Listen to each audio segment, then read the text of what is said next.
Hello, listeners. Hello, watchers. Hello, other podcast ladies. We are here, and this is Three Girls, One Track. I'm your podcast host, Afsa, I am Felicia. And I'm Bex. and this is Three Girls, One Track, here to cover the Japanese Grand Prix. Ladies, how did we feel about our beautiful trip around Suzuka? It was. I already told y'all I didn't find it as interesting as maybe the general public may have or other watchers may have, because I personally like to see a result reflect some of the chaos or the fun, interesting aspects of a race, and I personally didn't. It wasn't completely boring. It just, You don't feel like it panned out it didn't. It was to no reflect what occurred. chaos. I think that's the word I'm looking for. It wasn't a Yes. chaos that I wanted. I can agree feel with that. I can agree with that for sure. I think but we will it get started more. off all spicy, but then just kind of Simmer leveled out. down. We'll talk more about that as we get into the pod, but first we've got some fun, funky news. Ladies, Ooh. Let's do it. Fernando Alonso had a baby. Yeah, I said, huh? I didn't even know he had someone to impregnate. No, he recently came out saying he had that newscaster girlfriend, right? Isn't that her? wasn't that a while ago? I don't know. I also don't know who the mother of this child is. I did no research on this. My notes are Fernando baby. Listen, That's all I have. Alonso's the dad. Miss Free Practice. Exactly. So Right. shout out to Fernando and this new baby. I'm happy for Melissa him. Jimenez. Yeah, she's a journalist. Yeah, it's her. Okay. Yeah. Congrats to them. Motorsport journalist working for Sky Italia.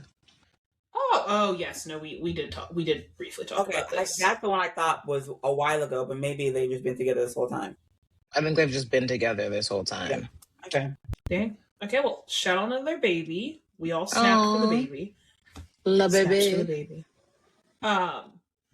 Shout out to him.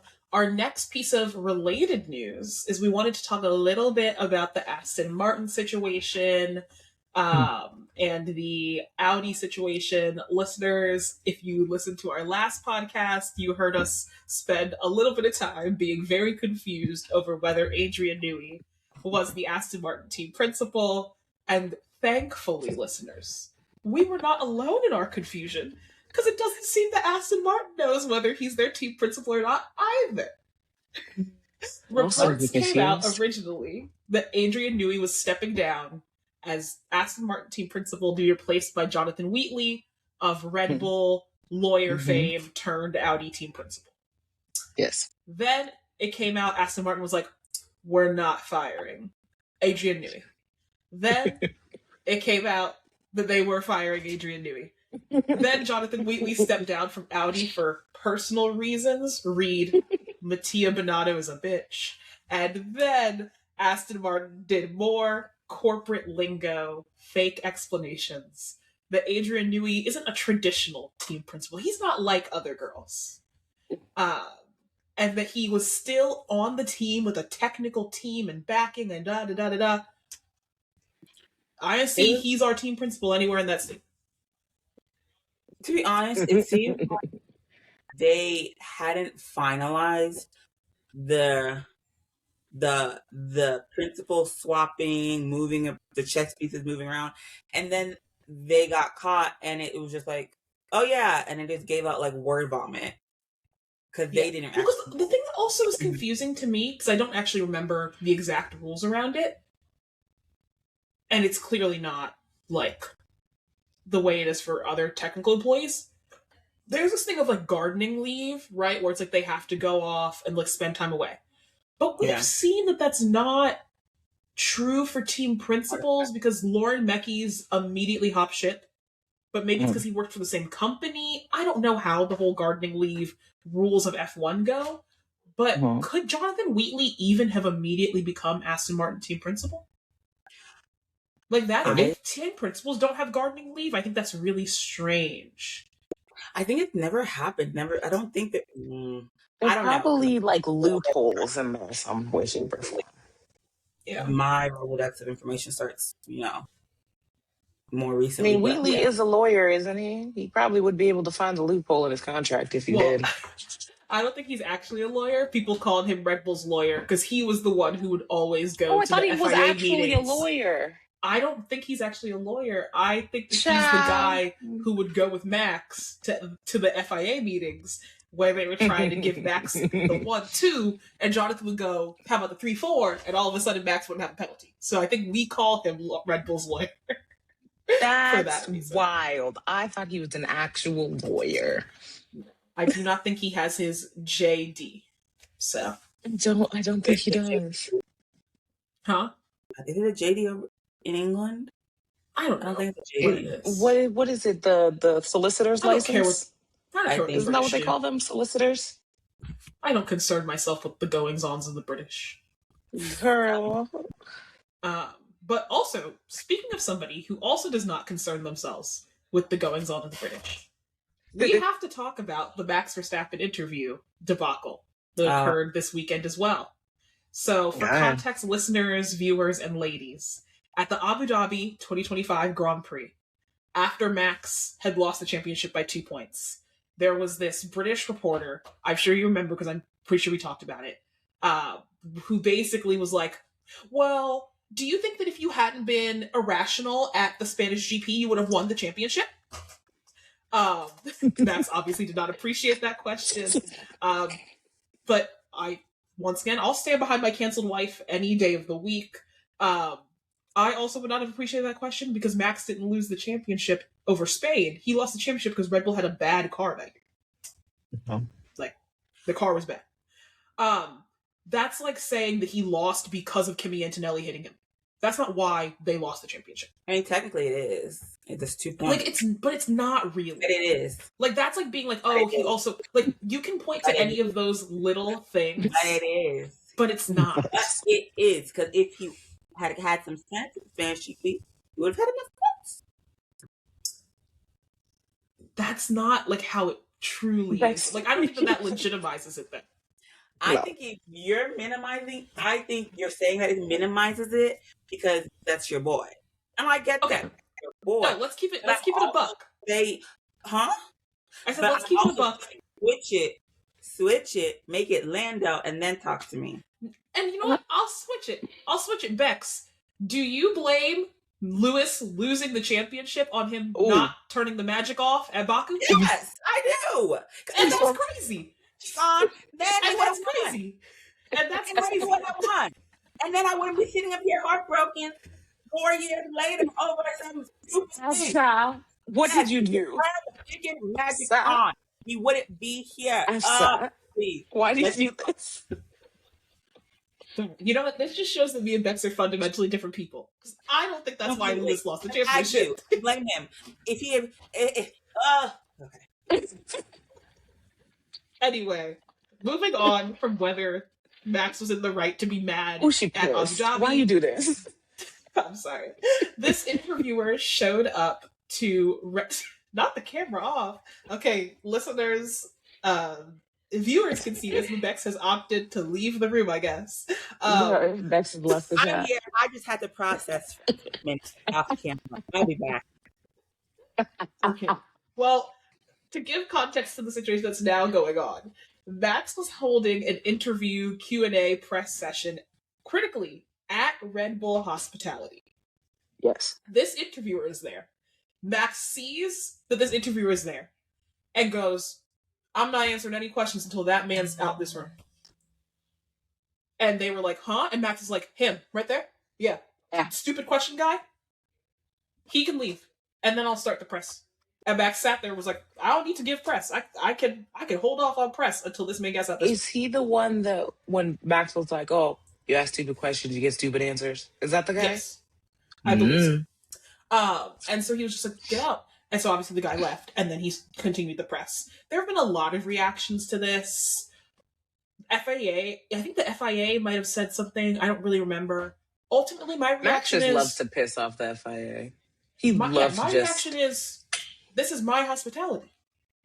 how you gonna come into my hotel He- room basically and go, you have to answer? I don't have to do anything. This is Red Bull hospitality. This isn't the FIA press conference. This isn't walking through the paddock. This is inside of my team's hospitality. I don't have to answer any of your guys' questions. Now, I do think the asking him to leave completely is a lot. You could have just not answered his question. That's what I would But like. I also get it. But But I I also stand get it. behind my And Max canceled is wife. petty. Max I is stand behind my petty. canceled wife. Max is I- petty. First of all, that would work in no other sport except F1. Yeah, True. And I think that these drivers are babied and coddled, and They their are. feelings are just so important. And I think that it is childish. And I'm just like, just don't answer this question, ignore him, and move on. But to, like, actually say like he has to leave, that not answering questions, da da da da da. Like, you're a grown up in a professional. Your father. Your responsibility father. is answering questions from the press that you do or do I not agree. like. As someone who watches a lot of sports, I have seen plenty of athletes who get upset and get frustrated with the press because of the question they're asking, whether it's in the locker room, in press conferences, in events like foundational, like their foundation and things like that, and they get frustrated. But they are also trained to avoid questions and just dance around answers or just no comment Say or no. say no, things of that nature. And to see everyone, at least for me, what I'm seeing is a lot of people defend Max, and for me, I just like, of course I want to defend Max, but for me it's again childish, immature. You're grown, handle it like an See, adult, I agree handle it like a with you professional. on everything that you just said. But Everything you you said gotta is find right. a way to excuse this. No, this that's not. behavior. No. If it was Lando, if it was Lando, you have a problem with it. And Bex, I'm always going to throw that in your face when it comes Bex, to Max because you have a it's double very standard. simple. And I'm tired of it. And I'm It's tired very, of it. Bex, And it's super simple. tired. I Continue. want the record to show. I agree with you that Max is being petty, that Max was being childish, that Max could have just ignored this man. I think everybody agrees with that. But I like that F1 drivers are a little bit petty. When Lewis this is Hamilton a little pretended more than a he little bit didn't petty. know who John Todt was, that he didn't know the name of one of the main team principals on the grid, okay, he was being petty. He knew who that man was, and he decided to be petty because he had said a stupid comment. Okay, When you do that, I what like that man they're a little say? bit petty. He was saying that driver salaries should be included under the F1 cap for the teams, so that basically the good teams can't, like, right, one of the team principals said that. And they brought it up to Lewis, and Lewis went, "Who's that?" And I think he was right. I stand 10 toes down behind my canceled wife every single time. Well, this is the and same Lewis and man Max who are wore my a ring canceled on wives. every finger and 14 watches. It was the same. It was the exact same press conference that happened. Oh. Same Well, one. I same. stand 10 toes down behind my two canceled wives. They can be as petty as they want in an interview. Now, critical thing is, I'm on team be petty on these like supplementary things, right? If the reporter in Abu Dhabi had just asked Max, how do you feel about like the stuff that's happened before that impacted your point score? When he asked him about it in Spain, I'm like, I think that's T. You're talking about the race right here, right now. You just messed up. I'm gonna ask you about it, right? When we get to the lady who interviewed Lando one time was like, "How was your race?" And then he gave her like a bitchy answer. She didn't add anything. She literally went, "How was the most neutral way she could interact with you possible?" All those, that's where I'm like, if you're petty, then that's not nice. These people are literally doing the bare minimum of the thing that they showed up to do. They're doing their job. Now, I'm on team, the press should be a little bit bitchy to you, and you could be a little bit bitchy back, because I'm gonna get a great clip. And I love clips. This is dickhead. And I stand with my canceled wife. Like, I don't know what you want me to say. He was wrong. Bex, He was you wrong know for it. she's He was Bex, you know wrong. she's gonna just that. Yeah. Well, He was wrong. He was wrong. Okay, as long as you can admit that. I agree he was wrong. I'm just saying I'm entertained by him oh doing it. Jesus. Oh That's all I'm Jesus. Of course, al- also, also, you would do. I love being entertained. Um, Also Y'all are on news wild. about Max, it has recently come out that Max has a couple of very interesting exit clauses for this 2026 season as a result of the new regulations, which is that if Max is not in the top two by some date in his contract, I presume by summer break, because that's normally what it is, that he is free to leave, no penalties, no anything. He can just leave, and he also does not have to give Red Bull notification that he is leaving until October. So I think we talked about this last year when I believe last year it was top 3. Oh, Like okay. they've made it more severe, where Max was Wasn't it basically Red saying Bull like, as a team too? I Like Red Bull as a think team had to be maybe. somewhere. This sounds like it has to be Max himself Yes, as an Max himself individual has to be top driver. 2. Yes, he has to be in the Mm-hmm. top 2 by. I'm not gonna lie. Contract wise, that's a dumb contract for Red Bull to sign. Max would easily, It's ridiculous. and Max would easily just be like, "Yeah, I just don't feel like pressing on the gas today." and like, I'm not saying that's what happened. I'm just saying I like don't wanna. easily find ways to get around and get out of his contract for like just for the hell of it, just for shits and giggles. So I just don't. I think it's a really stupid contract for them to do. But okay, fine. Yeah. At this point, Max is pretty much writing his own contract and being like, "Yeah, I'll sign this." Yeah. So Max's lawyers, Max's agent, shout out to y'all. Y'all are doing good work. Clearly. Tell us how to get on the team, because y'all are probably making a good commission off that contract. No, and my last piece of news, which is one piece of stupid news, one piece of relevant news, both about Mercedes. We have to talk about these race suits that they put on for this weekend. Listeners, in case you didn't see the race suits, although I'm sure you did, they did a collab with Y3. I don't know what that is. It's some brand, some clothing brand. But basically, is it one of the 5D brands? What is it? I don't know. But it is a wolf-themed collaboration. So it's a wolf? Suits, it looks like a skid mark. Yes, exactly. So I'm not talking about the one with the tires. Fur.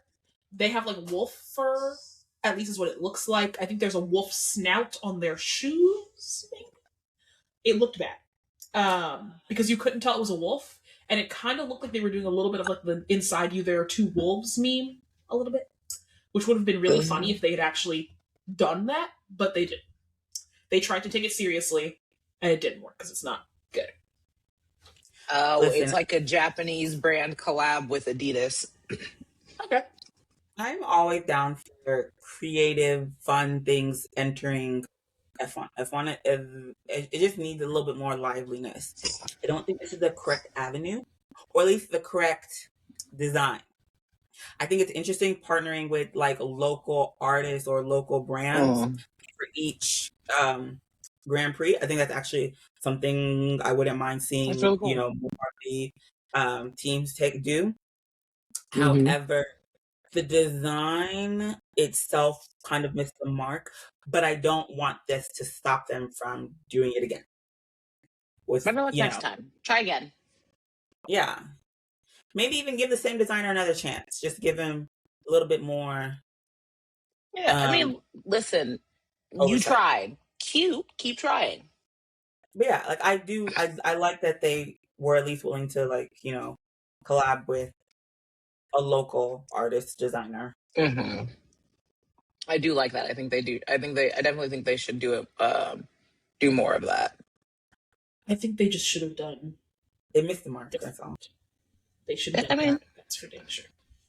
They did not do it. They didn't hit the mark. Maybe the color palette was also off. I do think so.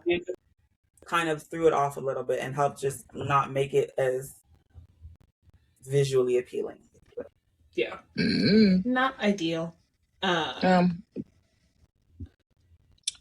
What was it? How did we like RB's new livery? Like white livery? I love the white red livery. I'll take a white livery every single day of the week. A livery I did not love. Haas's Godzilla. Oh, That was gonna be my next one, but yeah. I think they should have committed. I wish they had committed hardcore. I want to see I'm gonna the look at face this of one Godzilla. again. I want to see. It felt like it was a Godzilla themed. I wanted Yes. like old school comic car rap. yeah, While like they Mhm. sing. us Oh, guys. that would have been. And then Mhm. Godzilla on one. It would have been cute if they'd actually gone like a full send on the design. And what if they had made the little gas, the airflow thing, like a fallen Mhm. skyscraper, like yes. Oh, that would have been cool. with like crushed from Godzilla. You, Like, you, that could've been Us, cool. we're giving you fire. She's giving you They need to fire. hire me. And I'm Hello? American, so y'all can keep pretending to be an American race team. Like, this works for everybody. Everybody's happy. Hello. That's all I'm saying. Who all else I'm had saying. something? Lewis had a white helmet. What was Lewis's helmet? Honestly, I wasn't really checking for Lewis's helmet, but I do remember it being not bad. I just know he did something different. I think Oscar did something different too. Yeah, we had a few cute little ditties. Nothing that really hit the brain, but nothing bad either. Which I'll take Yeah. every day. Yeah. Yeah, it was just a plain white one. Never mind. Yes. Any other news? Anything else that hit our airwaves before we get onto the Japan GP? Don't believe so. Then let's get into it. I will say, we always say this, but we've had some mid-quali sessions. I think this was an okay overall quali. You know, Mhm. I wouldn't say there was something that happened in Q1, Q2, and Q3. I would mostly say that it was Q2 and Q3 that brought any plot and pizzazz. So, do you ladies have anything from Q1? All I have from Q1 is that the Williams sucked more than I thought they would. There you go. I was just a usual suspects. Yeah. Give it. We had Albon, Behrman, Perez, Bottas, Alonso, Oh. and Stroll. Sorry, Baron is the one that I was a little surprised at because he's been He's been Doing he's like well. 5th in the championship or something? yeah Is fit. he? He is. But in comparison to his teammate, he's been like the saving grace. So that was surprising. That was the only non-usual suspect in Q1 that went out in Q1. Yeah. So, I can agree with that one. pretty boring Q1. Then we get to Q2. Wasn't. Mm-hmm. It gets a little interesting. My man. Girl. You're a useless man. He was not doing good for me. He was not doing good for Beck's draft points. I'm not gonna lie. That is what pisses me off more than anything. The one time I actually root for you, you do me like that because you are a dirty bastard. So, listeners, in case you can't tell, Max had a really bad Q2. Yeah. He actually got knocked out by Arvid Lindblad, so hated Crazy. that. I was proud of Arvid. I was very proud of Arvid, but you should have taken out somebody else, not my man. That's all The I'm rookies saying. are haul assing. Again. They're doing good. I guess, well, they're not rookies anymore, are they? No. Well, Arvid They're is. still babies. Well, yeah, Arvid Arvid is. but they're babies. And Colin Pinto that poor is baby ain't even got an actual driver's still a license. rookie. Another one. Technically a rookie, right? Yeah. Colin Pinto is technically still a rookie, yes. He has never done a full season in F1, and he still might not. Franco Colapinto. With the way Flavio gets down, who knows what this man's going to do. Bless his heart. Not Flavio. Colapinto. And also, He needs too, it. Bordello was a surprise. He's not a rookie. You mean No. surprise he's in Q2. No, that he went out. Q3. Oh, did he make it? Yeah, he made it to Q3. That was surprising. Yeah. Did So, Hulkenberg got out in Q2. Hulkenberg was out in Q2. So, but out in Q2, we had Verstappen, Ocon, Hulkenberg, Lawson, Colapinto, and Sainz. Again, the Williams being a little bit mid, but that's okay. And then we move on to... What? Oh, sorry. I didn't mean to say that out loud. Sorry. You're all good. And then we get Q3. My main note from Q3 is one, I'm very happy to see Oscar get his swag back. Me, Loved that for him. Bless Oscar. I missed him. Yes, I felt bad for him when they asked him what his goal was for this race. He said, "Start Oh, the race." oh God, So, Oscar. rooting for The you, poor my man. king. I'm so glad you got. I was honestly, I thought it would be a little bit funny if he didn't start this race again, because then he would not Elsa. drive an F1 race until May, and you have to admit that's a little bit funny. It would have been Elsa. funny, not for my draft, but it would have been funny. It would have been really funny. So that would have been hilarious. But alas, and thankfully, depending on your perspective, Oscar did indeed do well in qualifying, and spoiler, he does start the race. Bless him. My main takeaway, obviously, Antonelli gets pole again. Shout out him. Very proud of him. And my honest takeaway from quali was that while I am upset about Merc dominance, both for our F1 draft and for the health of the sport as a whole, Merc dominance hurts less when Antonelli is the one benefiting from it. Yes. Because I actually do like seeing him succeed and be happy. Others, Listen, this might be Kimmy's Not so year, much. which really sucks for George. and the way that in our predictions podcast, we were so sure that it would not be Kimmy's year, because why would Mercedes ever let it be Kimmy's year?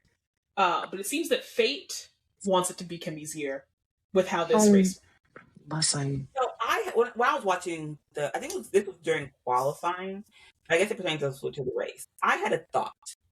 I said, all this talk about Mercedes, the legality of Mercedes' car.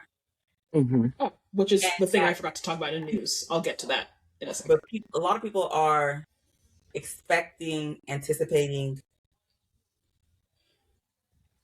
them having to modify their car. The rules are going to change. They're going to have to change that car, and they're probably not going to be as fast as they are currently later on. So in my mind, I was like, if I'm Mercedes, I am choosing today, race number 3. I am choosing a number 1 driver, and we're going ball to wall to get the most points. I want win after win after win after win for one driver, to the point where hopefully that later when FI decides to strike down their car, they have built such a big lead that no one else can catch up. That's what I'm thinking. That's what I would think would be That's the what they smart. should be doing. But I'm like, but if I were them, I also would push that my number 1 driver would be George. Of course. But this let me know that George, I don't know if it's I don't think it can be you. It's giving Mercedes it was never has gonna 2 be him. drivers. That's the first thing. Yeah, and so It was- for me. Anyway, I was just like, I know Mercedes technically not technically, they have won all 3 races. But I was like, that one race. I mean, George won 1, Kimmy's won 2. If I was them, that's what 75 points you could give. Well, 75 race points plus the sprint, whatever.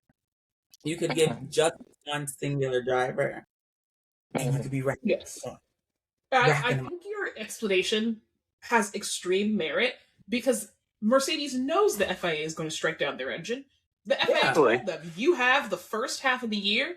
Come the second half of the year, we're making a new measurement for your compression ratio engine issue. So come correct in the second half of the year. They know they have until July.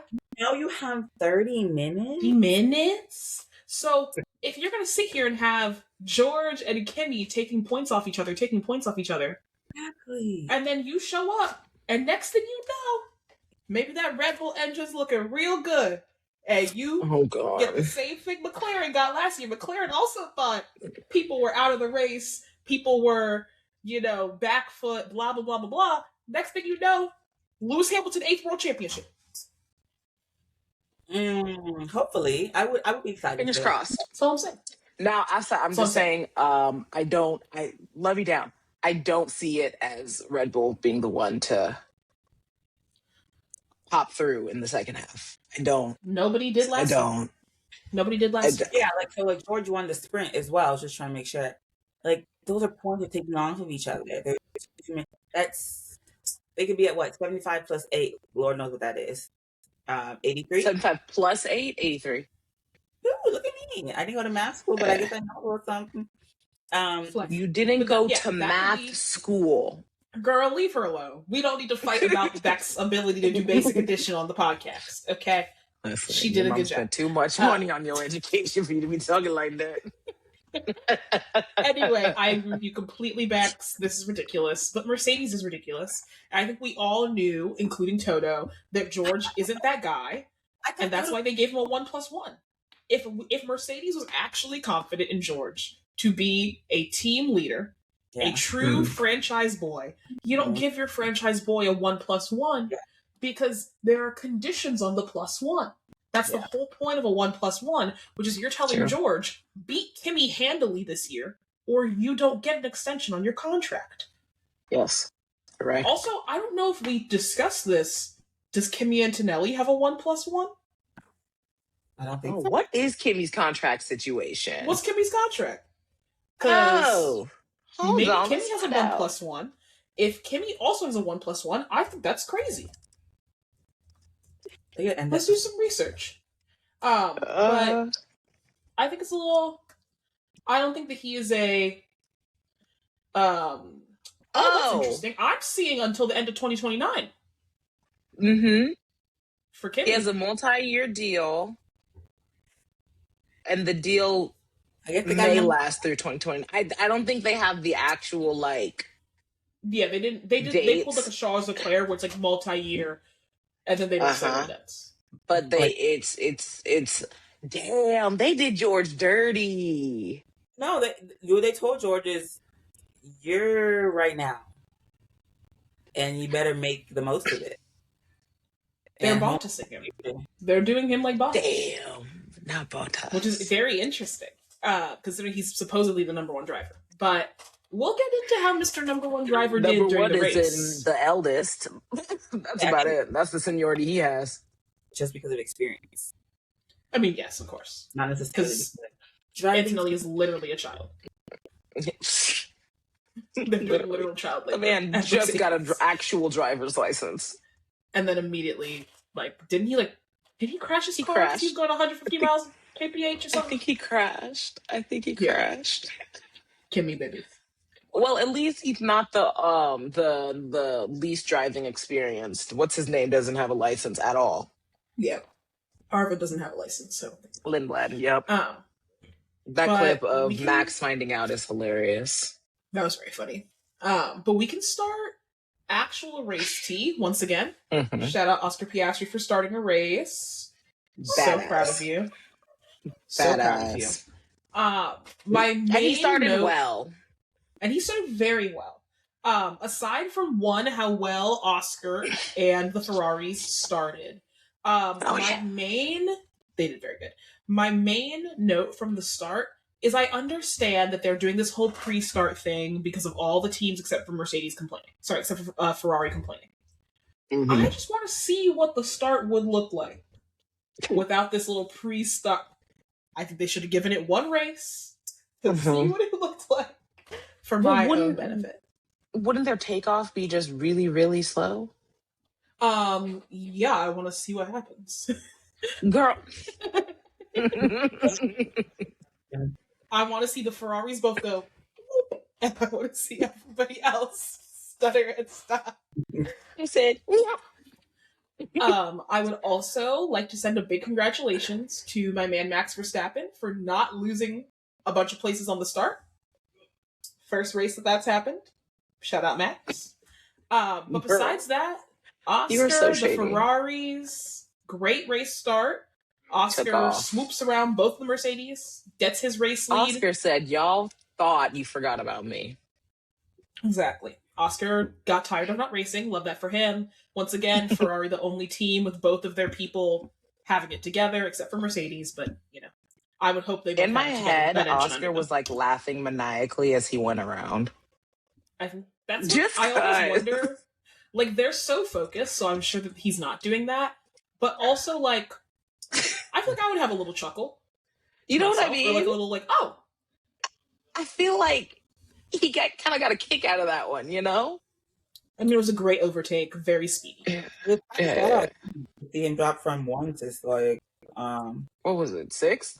No, it might be. Yeah, I think it was I think it was sixth. Yeah, Ferrari. Who? Yep.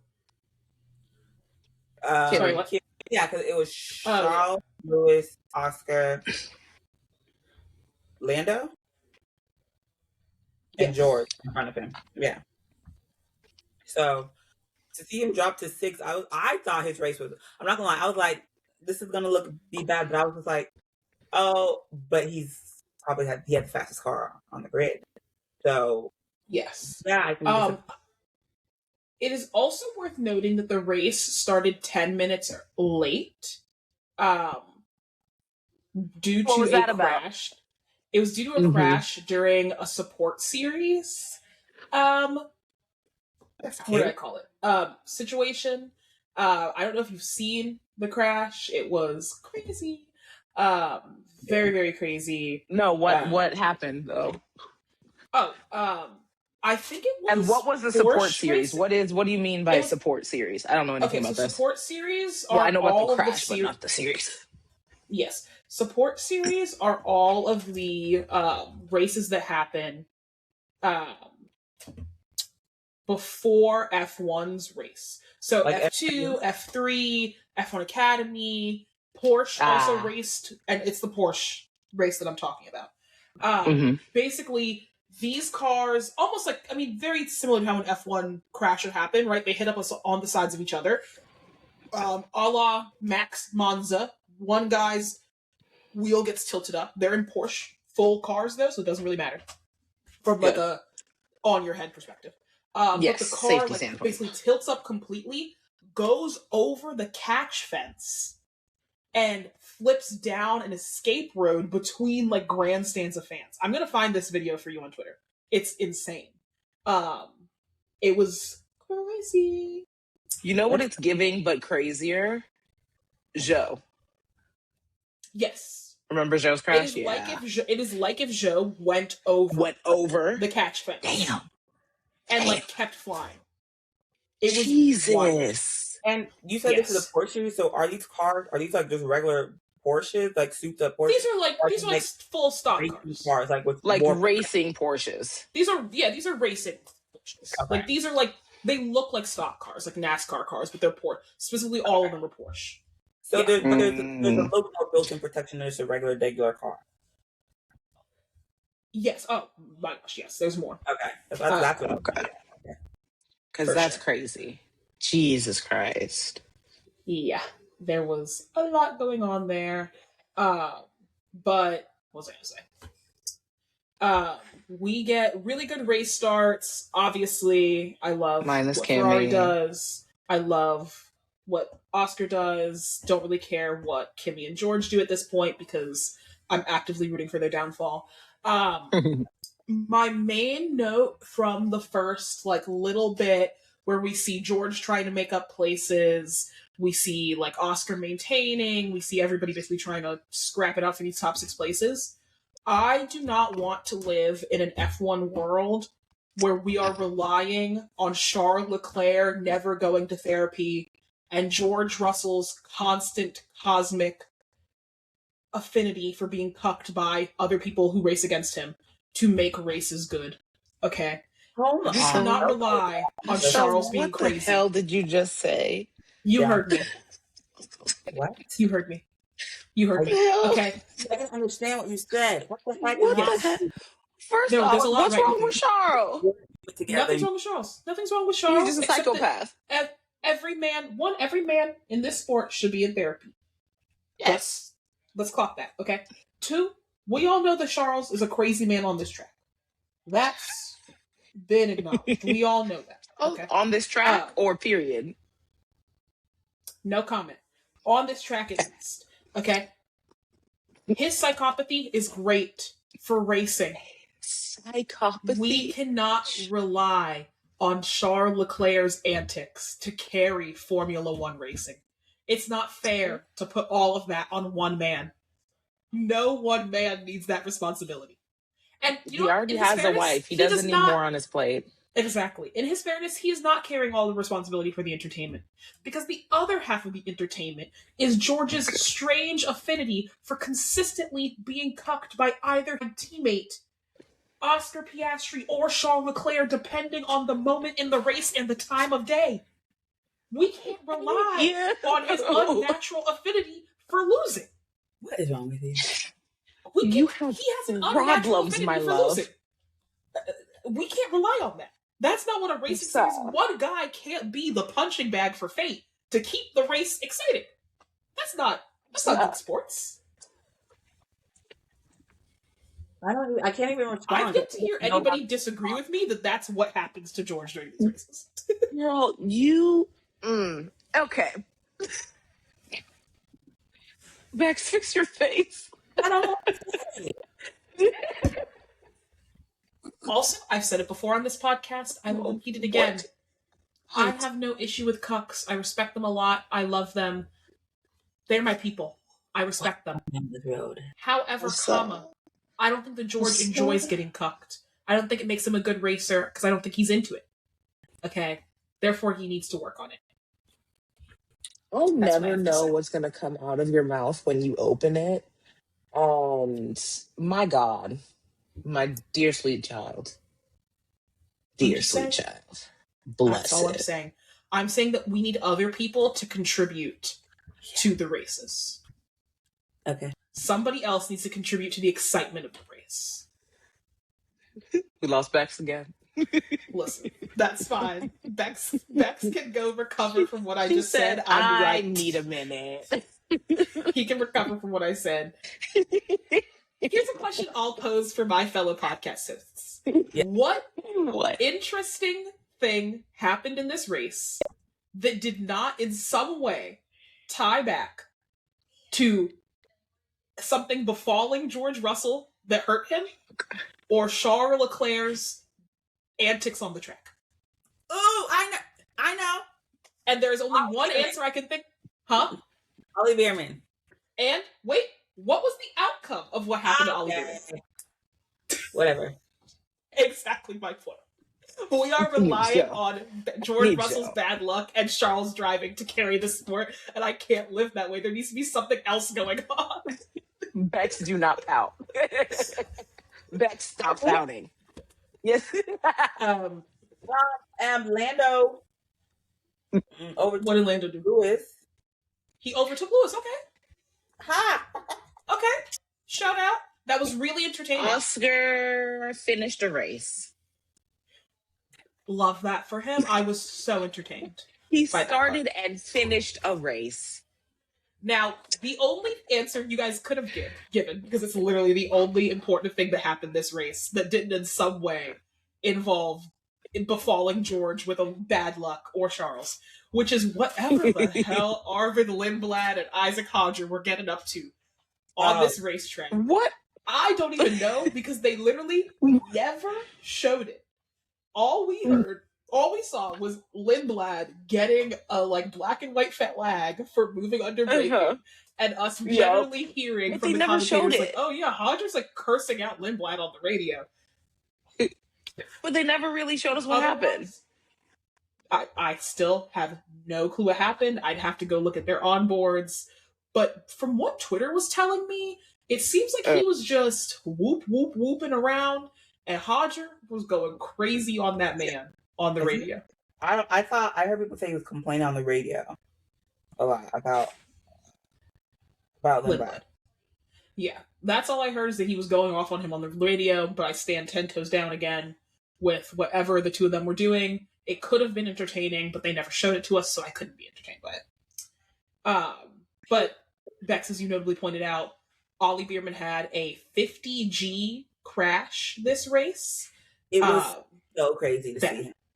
It was very bad. He came out of the car limping. He couldn't stand for a second.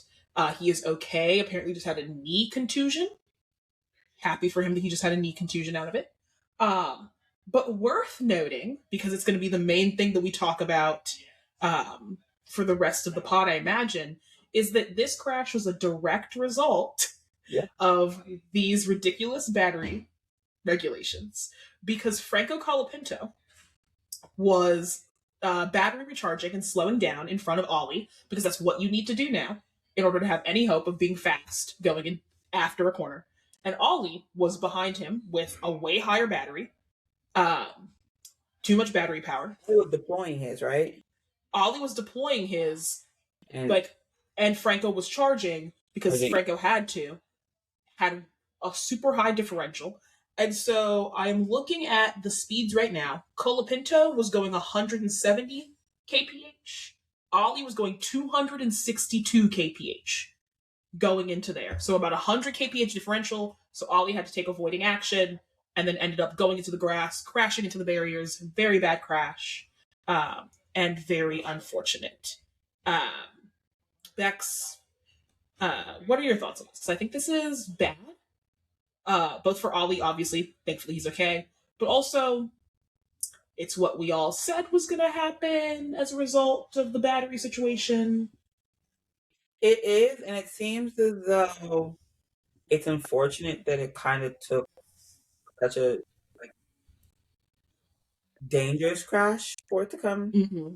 For it to be like, okay, no. Like, there's actually... It's just seeing how fast Ollie's coming in, and the fact that Ollie basically was one who had to, like, listen, I can't just run into this kid. Let me try and swerve my way to save not only myself, but him.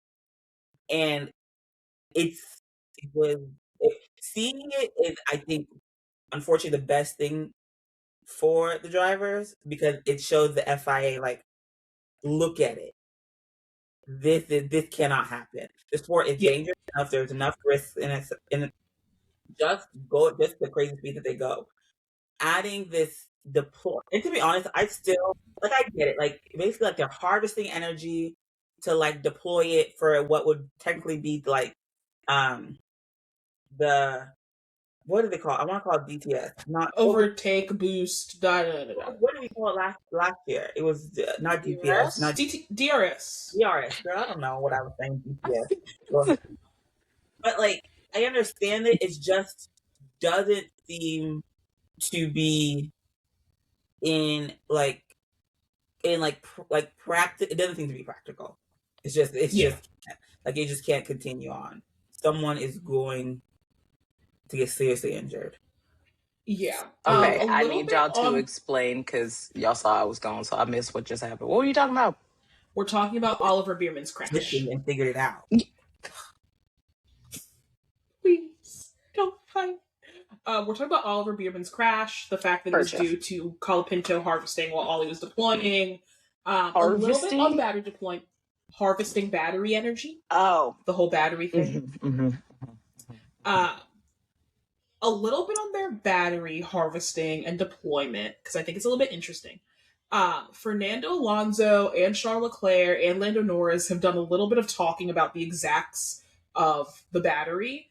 All of them noting that while the drivers have the option to deploy their battery, it's like barely an option, right? It is, if you have a full battery and you don't deploy your battery, you end up kind of being on the back foot coming out of a section where you would normally deploy your battery, because it like messes with your battery recharge.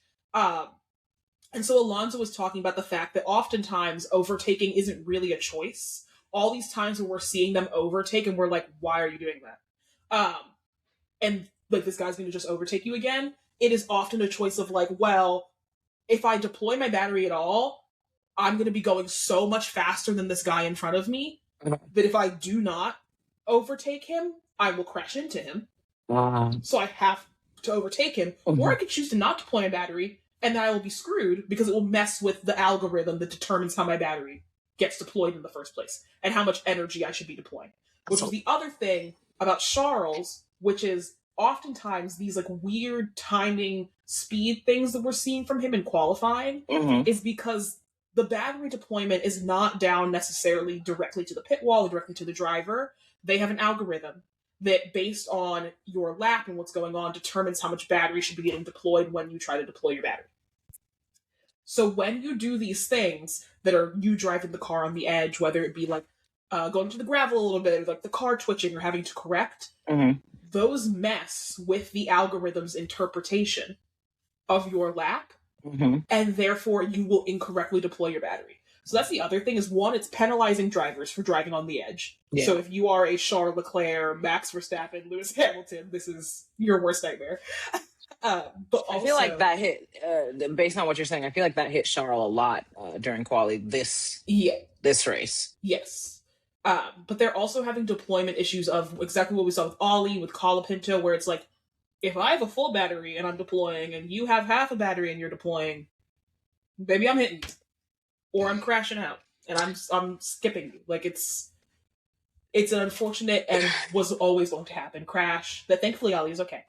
But it sucks. Didn't he have to go to the It's a good thing we have a month off. medics? Yes, because he had a 50G crash, so he automatically had to go. Sounds like he just had a bad knee contusion, which is obviously best case scenario. And we have a month off, so he'll totally be fine. Yeah. But thankfully we have a month off, so they can Rest up, fix Ollie. these regs. Yeah. During this month. So it appears that there will be some conversations going on to try and mitigate whatever foolishness is going on. I don't know. The drivers don't seem too optimistic. No, they don't. That They've all Drivers gone on are to say never that basically they get no optimistic. input. I mean, they're never optimistic, but they're generally correct. Well, yeah. Like, they know who they work for. they said they get no input. They know who they work for. So I'm not optimistic that it will be a good change, but maybe they'll add a little battery indicator or something. Like, I don't know what they're going to do. Something up. Because I also, if I remember correctly, it sounds like they made exact battery information like less visible to other teams or something. Like the teams can't see each other's stuff that they've got going on. So maybe that's a fix that like you can tell Ollie like, hey, this dude in front of you has like no battery. So if you deploy, you're gonna hit him. I don't know, but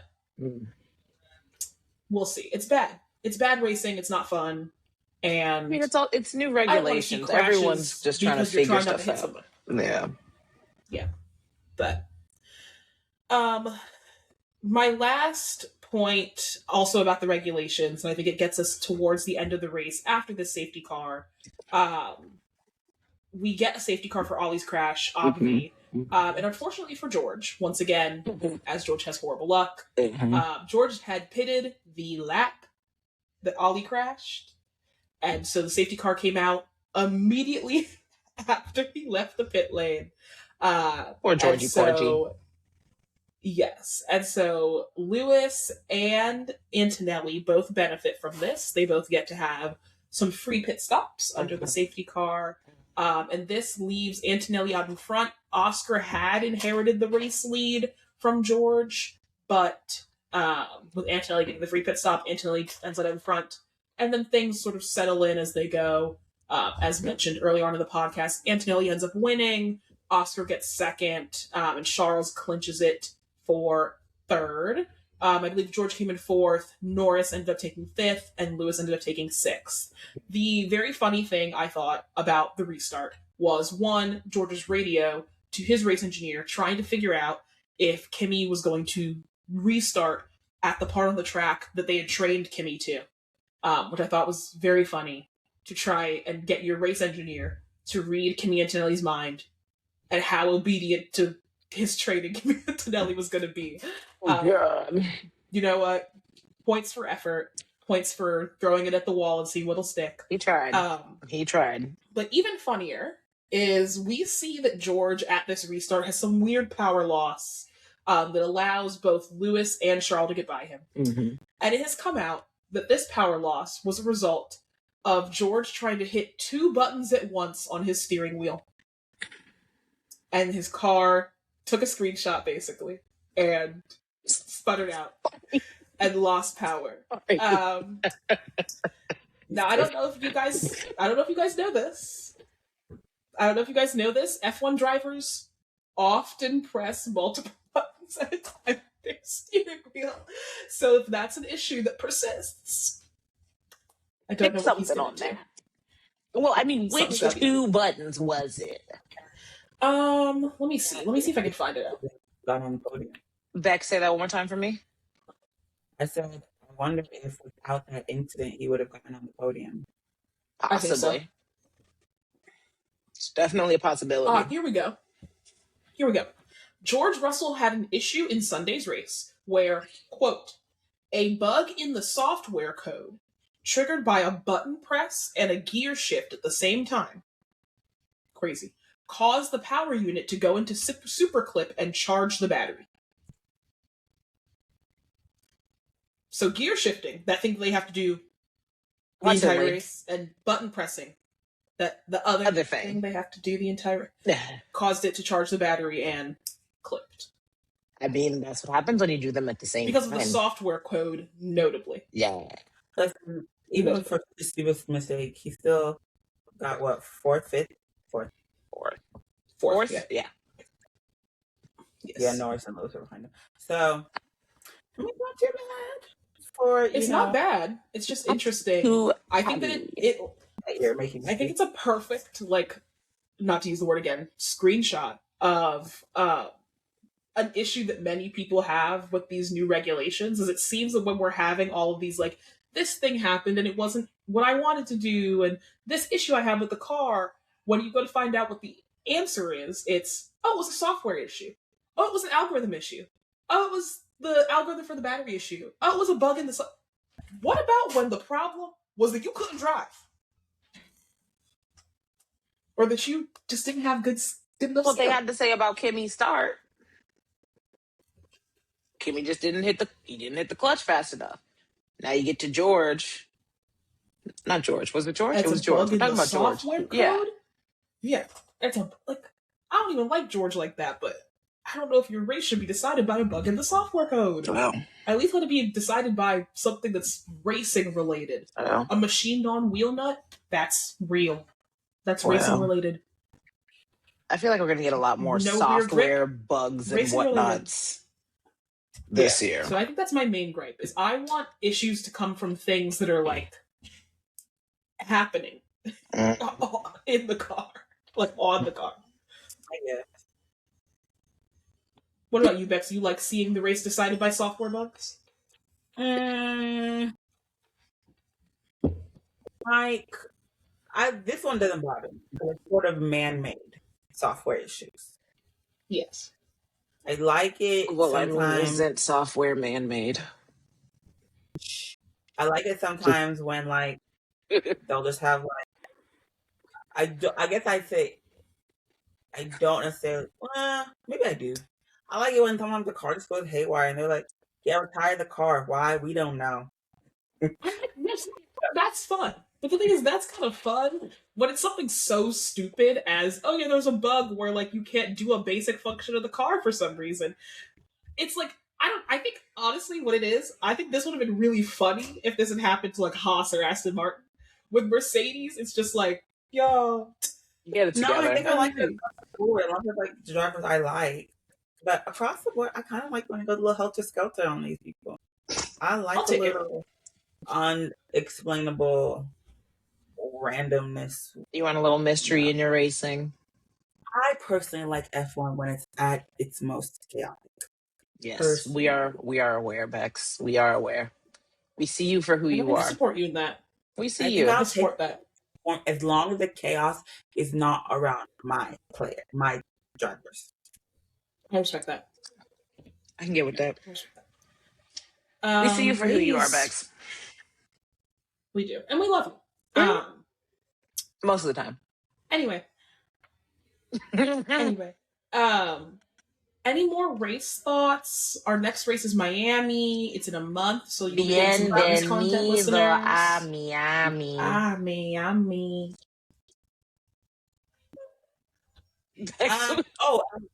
We talked about the winner, right? Yeah. Yes, Kimi Antonelli, who's now the youngest WDC leader in F1 history. And I thought it was interesting. I read somewhere that they gave him non-alcoholic champs celebration. Mm-hmm. Champagne. Let me find out he was up there with some Martinellis. Yep, they're drinking age in Japan. Oh, okay. Yeah. What's the drinking age in Japan, and how old is he? Is it 20? He's 19. He's like... No, he's not 17, Bex. He's 19. He's 19. I thought he was 18. He's 19. He's 19 and like 22 days or something. Something ridiculous. Oh, he just turned 19. He just turned 19. Huh? Maybe. How old is Kimmy I'll believe incidentally? you. We'll let Felicia suss this one out. But I do He is indeed want to 19. get us.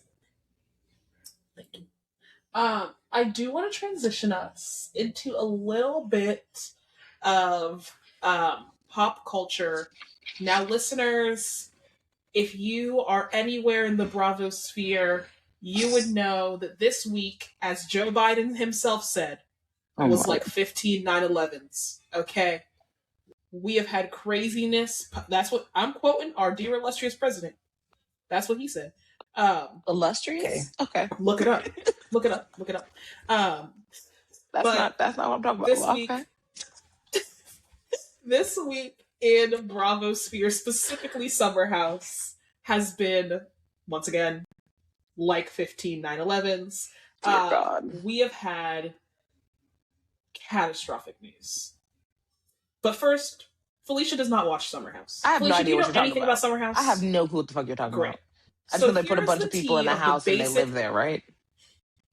Great. Okay, cool. And it's in the Hamptons. Davis. They don't put. Anyway, continue. They don't put them. This is a friend group who lives in the Hamptons during the summer. They party. Oh, they have okay. It's not fun. like they find people. Yeah, like they'll go up Friday, leave Sunday.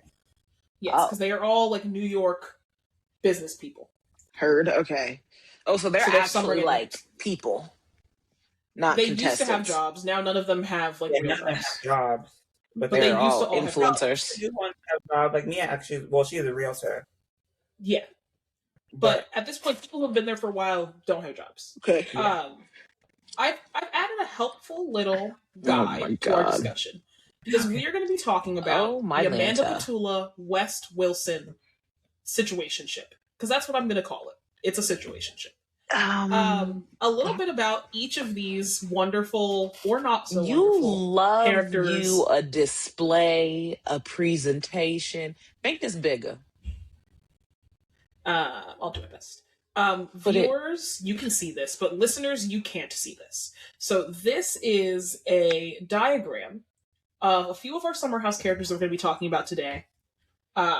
So if you would like to see more information, listeners, go to our YouTube, 3 Girls, 1 Track. Sorry, on I'm YouTube. reading this. Uh, Sorry. But viewers, you are able to see. So let's walk through some of the characters very, very basically and their background. First, we have Kyle Cook. Now, Kyle Cook is the reason we have Summer House. Kyle Cook was a friend of a friend of a friend of some of the people on Vanderpump Rules back in the late aughts, 2010s, and that is how he got his foot in the door Oh, wow. to get Summer House. Wow. Kyle Cook was in a situationship in the first season with Amanda Petula, who's right here. Okay. And But long story short, situationship turned toxic dating, turned toxic engagement, turned toxic marriage. Oh. It is what it is. Then we have Sierra Miller, the first ever Black cast member of Summer House. Season 5 is when she was introduced. Which was one? What season are they on now? Which was season 5 would have been like right before COVID. Was it the COVID season itself though? During COVID, because they were all they all stayed there the whole time, which is why. So it was the COVID season. So 2020 was when they introduced Sierra, the first Black cast member of the show. Oh, Jesus. She is a nurse. She is a model. She is all over a beautiful, fantastic person. A little bit of a bird, but ultimately miles ahead of the people on here. And then we have West. Bit of a bird. West is what, if you like West, you would say that he is a cute little internet guy. If you don't like West, you might say that he is a self-conscious culture vulture. Oh, okay. You can decide how you feel about West based off me saying that. He has he works at Complex, I guess. He has a podcast. So he's a with podcast a bro. Trump supporter WNBA player, which is crazy. Nope. Definitely not. I'm even putting those two wild. adjectives together. That's crazy. WNBA. That's crazy. Trump supporting WNBA player. That's a whole thing. But let me walk you really quickly through these relationships because they're necessary to understand the tea. Okay. Kyle and Amanda have been married for 5 years. Okay. Kyle has cheated on Amanda. Amanda's basically done with Kyle. Kyle is a bad husband. Okay. There's no other way around it. Kyle is not a good husband. Well. But they are also not good partners for each other. Kyle being a bad husband is just at such an elevated status to the ways that Amanda is a bad partner to Kyle that for basically the entirety of their relationship, the fact that Kyle is a horrible partner has overshadowed the fact that these two are fundamentally incompatible and that part of that is Amanda's fault. But ultimately, Kyle just is a worse husband than Amanda is a bad wife. He's just awfuler. Yes, because Kyle is doing things that would make him a bad husband for anybody. Amanda does things that make her a bad wife for specifically Kyle Cook. Okay. Makes sense. Okay, tracks. Yes. Sierra and Amanda, they are best friends. Okay. Like, Amanda was having fertility issues, Sierra took a fertility test with her best friends. Oh. Besties for the resties. Locked in. Then there's West and Kyle. They're good friends. They hang out. Specifically, and this is important for what we're about to talk about, West has been one of Kyle's main confidants about him and Amanda's marriage problems. Ooh. Yes. And then we have Sierra and West, who dated on season 8 of Summer House. And I want to be clear about this because it is necessary and the fans get it wrong every single time. Sierra and West definitely dated and they were in an ambiguously serious relationship. As in, West was non-committal. Okay. And yet was taking her home for Thanksgiving. Yep. She met his parents multiple times. Yep. Blah, blah, blah, blah, blah. So he never went, you are my girlfriend. But he took her home. He did all the girlfriend things. Cool, exactly. Right? They broke up. He was a bitch about the breakup. He broke up with her because he was basically like, I don't want to be Sierra's boyfriend as my brand and like my thing. I want to be able to hook up with girls. Gross. Because now I'm a Bravo celebrity. Gross. Basically. And he did a whole op-ed with the New York Times about why he broke up with her. Mind you, he did that before he ever clearly communicated to her why he broke up with her. That's gross. Yes, okay. She spends all of season 9 cooking him. Season 10 comes. It seems like all is good between them. They're friends. Kyle and Amanda, right before season 10 airs, announce their separation. And it's clear that their marriage is... I mean, their marriage has always been on the rocks. But it's clear that their marriage is, like, on the rocks, as in divorce papers are being probably drawn up. Like, crashed on the rocks. Exactly. It's on life support. It's bad. It's really bad. They're not even supporting that thing. So that ship is sinking.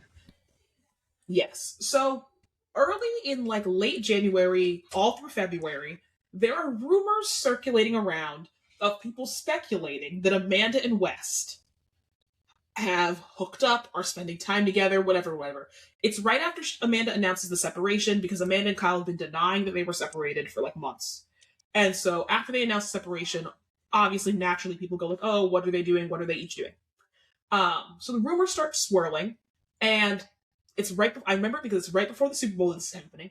And West takes Sierra to the Super Bowl with his family. He's posting Sierra, blah, blah, blah, blah, blah. Rumors keep circulating, but that does a pretty good job tamping down the rumors. He keeps posting Sierra, that tamps down the rumors, and starts kicking up West and Sierra rumors, because on the currently airing season of Summer House, West is all, woe is me, I should have never let Sierra go, I still really like her, blah, blah, blah, blah, blah. Exactly. It's a whole kit and caboodle.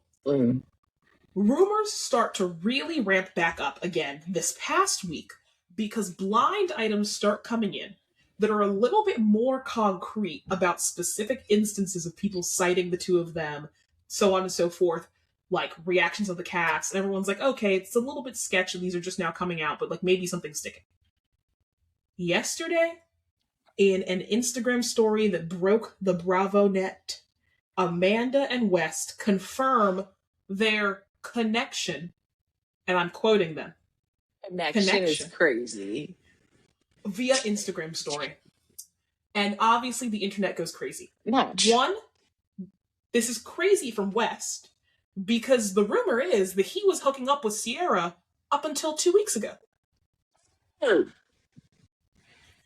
Also rumor is that he has a girlfriend out in Chicago. Well. Also rumor is he has 3 side bitches in New York and Chicago. A hoe and a trick. Exactly. Him, not them. Him, not them. Yes. So it's crazy from West to Sierra because part of their whole beef after their relationship, was Sierra going like, it felt like you were never that serious. I feel like it's like playing on perception. You're so concerned about what people think, and you are like playing games with the public life when like this is my real life. Yeah. Which he appears to have done again. Yeah. This is crazy from West from a Kyle perspective because, as we previously said, they're not best friends the way Sierra and Amanda are best friends. They're good friends though, and West is Kyle's go-to guy to vent about his marriage to. Which means he knows everything that went on in that marriage. So the entire time that Kyle is venting about his marriage, West is plotting on your wife, which is crazy. Wild. This is crazy from Amanda's perspective. Not towards Kyle. I mean, it is crazy to like go date his friends. Towards like, Sierra. that's crazy. But it's crazy towards Sierra, especially because Sierra is Amanda's number one ride or die. Sierra is the one constantly going, you have self-worth, you deserve to be treated well, you deserve happiness, blah, blah, blah, blah. And it's making Amanda look even crazier because her and West announced this the morning of a new Summer House episode. And you want to know what one of the main topics of the Summer House episode that dropped yesterday was? What? Was Sierra holding Amanda while she cried about Kyle, being like, you deserve to be happy, like you're a good person, you're a loyal person. House for Amanda to do a temporary separation, that you can come and stay with me for like a couple weeks just so y'all can do like a trial separation.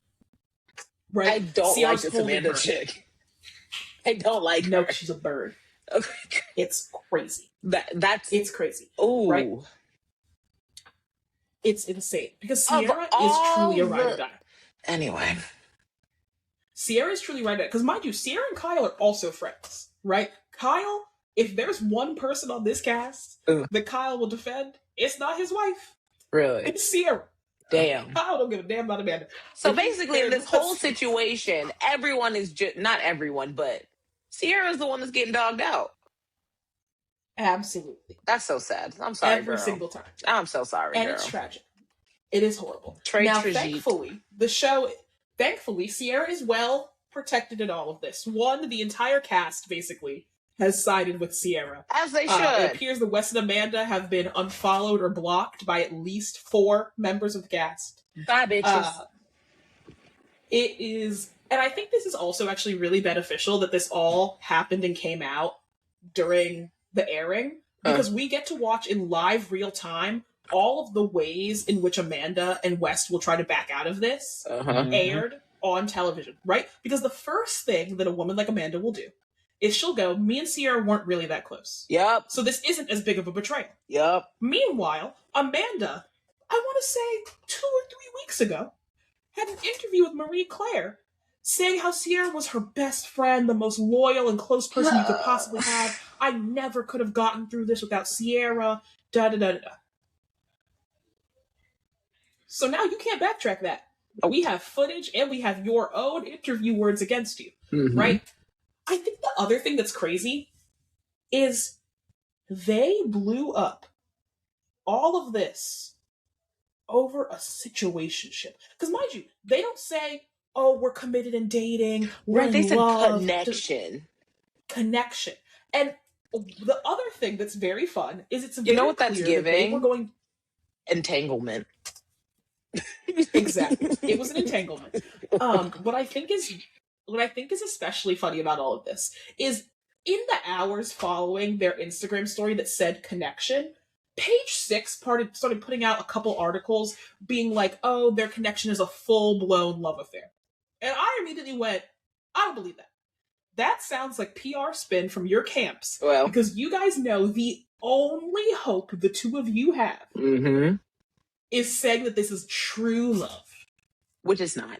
And so you couldn't help true love. And I think for me, too, with this whole situation is, when Amanda announced her divorce, everyone was like, yes, Amanda, go Amanda. Finally, you're getting away. Amanda had so much like social capital that she blew in just... Someone said it's actually quite crazy to do 2 iOS press releases in 90 days with 2 different men. Exactly. Because mind you, now I have not seen a single person give Kyle hell I for know. anything these past 2 days. Last week, Felicia, Kyle was screaming at Amanda on camera, calling her a dumb fucking bitch, fuck you, blah blah, And screaming at his wife like the craziest man. And now Last no week, one's going to we were have calling for Kyle's head. anything. No one's got Not- no kind of No smoke for one Kyle. cared about anything. No smoke Nobody for cared about Kyle. anything Kyle said. On him because at the end of the day, That's fucked up. Regardless, Kyle is still Yes. and I also from the preview, he gets into a fight with some people, so his time is coming. He's giving scummy, Yes. but Yes, of course. They tampered it down due to their stupid situation. She Exactly. and then like you have people like Cosmo saying like, "Ooh, we never date our friend's ex" or something like that. I'm like, girl, you're losing out so many so many opportunities. Literally, every Bravo celebrity except for Bethany Markle is Bethany Team Frankel? Sierra and has public with Bethany Frankel. I don't even know her name exactly. Like that. Everybody except for Bethany has been Team Sierra. When only person defending you is Bethany. Skinny margaritas Right. is your only possible endorsement. Hey, skinny marks, skinny girl marks. You should not be on. You should not have Bethany as your main shooter in the argument. That's a mistake. And the That's thing how you is, know you messed outside up. of like the whole endorsements and all that whatnot, simply your public perception destroyed. Yes. Well, Amanda In the already toilet. lost a modeling campaign. See, She had a modeling campaign posted an hour before her and Wes made that statement. well, The brand took it down and replaced it with another model who had modeled that shirt. And I think in their caption maybe even said same new model, same shirt, something like that. I mean, hey, the court of public opinion has spoken. Yes. You I did think it, it's also mama. just crazy because it's like you guys are influencers. Mm-hmm. Your livelihood is the court of public opinion. Yep. I don't care what photo you thought was going to come out. Yep. I don't care about none of that. Oh. You lie. You keep lying. Lie Because- by the skin of your teeth. Because castmates are now coming out saying, I asked Wes and Amanda this when rumors started coming out. Wes' best friend said that he asked him and he denied it. Mm-hmm. Kyle said he asked Amanda and Wes and they denied it over and over and over. So again. this just Andy been Cohen rumbling asked in the Wes on Watch What Happens Live. And Wes denied it. week Last week. Tuesday, a week from yesterday. So you were lying, and then you knew that at this point somebody had gotten concrete proof that y'all have been together. Also, and I hate to quote him because he sucks so much, Dave Portnoy what? calls y'all out for the fact that he knew that y'all were together back at the Super Bowl. The Super Bowl you took Sierra to. So supposedly a girl, Brianna Chicken Fry. Brianna Chicken Fry. Oh works- God, she that works girl. for Barstool, right? She works for Barstool. Barstool. Yes. Yeah. She's actually good friends with Wes. And there was actually a rumor Yes. that Wes was dating her a while ago. Yes. Oh my God. Exactly. And so Chicken Fry Chicken told Fry. Dave Portnoy. Is that her actual last name? No. Okay. Because everybody calls her Brianna Chicken Fried like that's her proper name. And I'm like, that can't be that No, girl's her last name. name. I don't know what her name is. Okay. I just don't know. Just making That's sure. I don't know. But yeah. Yes. But Chicken Fry told Dave Portnoy that Wes and Amanda were together back at the Super Bowl, which means they had been together before the Super Bowl. It's all an absolute mess. When he was outside with Sierra. Yes. There's a He picture took of Sierra to the Super Bowl with his family. That's No, what was crazy. his family? He was there No, on- it was with his family because Sierra was taking pictures with Wes' father at the Super Bowl. That's But crazy. she was there she was there through a campaign that she was doing. I think she was there with the campaign, but she spent a ton of time in West's box with his family. Okay. Mm. Because all the pictures I saw of her were with West's dad. Crazy. But this is also, once again, I want to circle back to the fact that West has a girlfriend who he was in an exclusive relationship with up until last week out in Chicago. What? He also has a girl in Chicago who's not that girlfriend that he was chasing. He also has a girl in New York who he's with, who wasn't Amanda, that he was seen leaving a bar with, I want to say 2 weeks ago. So all this spin to try and make it seem like this is a behind-the-scenes true love, no, it's not. It's a situationship. Amanda wanted a younger version of Kyle, who's close to her age, and that's what she got. And I also don't understand why you How would much marry a older is man like Kyle than Kyle. Amanda? Like Is 10? 15 10 years? 10 years, something like that? Well, wow. no, because he just turned. Oh no, it actually might be. It's like between like 8 and 10 years, something like that. Yeah. Because he's 40 something. Kyle's like 45 or something. He's Oh, like Jesus. He looks good. he's about 2 years older than me. And she's how old again? Yeah. 2 years older than me. She's like 35? Something like that. I'm like I mean, I guess at that point, yeah, that don't matter really. The But age gap. my whole point being, their relationship started as just a hookup. So messy, so sloppy. He was not. It was bad. He was not taking her. Kyle was not taking Amanda seriously at all. It was very embarrassing when you watch the first episode. it was They don't even have like truly a name for her. She just says she's just like Kyle's like side chick, Kyle's hookups, Yeah. Kyle's something. Like, They didn't she even have her. I didn't know her name for like 6 episodes. cast member until the second season. Oh, It was truly ridiculous, Felicia. Like, Jesus Christ. I remember so distinctly going, because I started Summer House late, so I binged a whole bunch of seasons. Same. I remember watching season 1, and I was just like, can they kick this girl off the show for her own benefit? You look crazy. I'm telling you, go watch the first like 3 episodes of Summer House because she looks crazy. And now I'm like, okay, so you managed to get a little bit, you managed to make people forget that this is exactly who you are. When this started being rumored, I was not like, oh my god, she would never do that. I was like, this is who Amanda is. Just And a she had pick-me her bird. growth. She had her growth in dating stunted by dating a man-child for the past decade. And then marrying said Obviously, this was, and then marrying him. Obviously, this is where she was when she started dating Kyle. She has not had the opportunity to change her type and evolve in terms of what she pasted wants. her situation so she onto someone started else. dating younger Kyle. Like, Ew. West is younger Kyle. West is Kyle if he was Amanda's age. He is the new age version of what, like, Kyle is like a DJ bro, like startup bro, brand bro. Ooh. West is a podcaster, like a sports podcaster. These are the same guy, different ages. And it's just kind of crazy that she would even do this. And not crazy in terms of out of character, crazy that you care so little about your brand that you couldn't go hook up with the other millions of men in New York. Even if she'd hook up with like Jesse, it was like I don't Another think cast anybody would member? have been upset. no. Yes. Carl, Okay. I mean, Lindsay probably would have been mad just on principle. Lindsay wouldn't have cared. Lindsay There wouldn't like was Amanda. less blowback if she would have hooked up with Carl. But West, I think I'm about to say she might have even gotten less blowback. She hooked up with Craig, but I don't know. That one's a little tricky because That would have been Craig is a little crazy. Jesus. We can't get into the Craig lore with you, Felicia. Just I'm know just like, who is this? it would have been bad. Oh, God. It would have been bad. Worse than But this? my whole point is, yeah, it Damn. might have been worse than this. Damn. It might have been worse than this. Worse than snatching up your it best would've been worse friend's from man-ish. It would have been worse than this from a like friendship perspective. Oh, really? However, this also has the added racial element of Sierra has been super clear that the main negative experience she's had in this house is that there are these men in the house who see her as this like sexual vixen to experience and have fun with. Mm-hmm. And so this is extra bad Yeah. because it's like watching the real life reality TV version of A Disposable Black Girlfriend play out, and it's like, am I watching a scripted TV show or am I watching a reality television? That's maybe both. usually how it goes. But it's truly something.